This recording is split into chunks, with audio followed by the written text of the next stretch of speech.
সেরকম যদি করে বাংলার আলু বাইরে চলে যায়, আমার প্রয়োজন মিটিয়ে তারা বিক্রি করুক, আমার কোনো আপত্তি নেই, আমি তো বলেই দিয়েছিলাম এবং আমি ছাড়তেও শুরু করেছিলাম, ছেড়েও ছিলাম অনেকটা। কিন্তু বাংলাকে দাম বাড়িয়ে অন্য জায়গা থেকে মুনাফা করব আর আমি আলু চাষিদের জন্য ইন্স্যুরেন্স করব, দুটো একসাথে হতে পারে না। আমি অন্য কোনো রাজ্যের সাথে আমার মার্কেটের তুলনা করব না। It depends on state to state. সব জায়গায় দাম বেড়েছে বলে আমাকেও দাম বাড়াতে হবে তার কোনো মানে নেই। আমার এখানে হচ্ছে শস্য শ্যামলা বাংলা, ধনধান্যে পুষ্পে ভরা, চাল উৎপাদন, আলু উৎপাদন, এগুলো বাংলা রেকর্ড হিসেবে কাজ করে।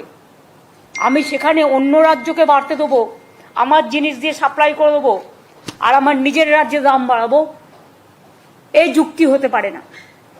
আমার নিজের রাজ্যের মানুষ খেয়ে তারপর যদি থাকে আমি নিশ্চয়ই সেটা বিক্রি করার সুযোগ করে দেবো।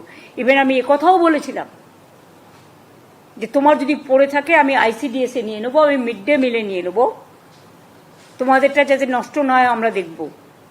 নতুন আলু উঠতে উঠতে জানুয়ারির লাস্ট উইক বা ফেব্রুয়ারি ফার্স্ট উইক ছাড়া হবে না। সবটাই যদি আপনারা ছেড়ে দেন শুধু বাইরে বিজনেস করবার জন্য, বর্ডার দিয়ে এগুলো যাচ্ছে, আবার কন্ট্রোল করো। আর তার আগে স্টক আমাকে দেখাবে কত ছিল, কত বেরিয়েছে, এখন কত আছে, কারণ আমি তো রেখে দিতে বলেছিলাম আপ টু জানুয়ারি আমাদের স্টকটা, শুধু বীজের জন্য আলু যেটা লাগে সেটুকু রেখে। তো কেন এটা হলো না এবং আমাকে কেন জানানো হলো না? जदि आपंक आम भिडी भल लगा तेब आम चैनल को लाइक शेयर और सब्सक्राइब करने को जमा भी भूलु नहीं।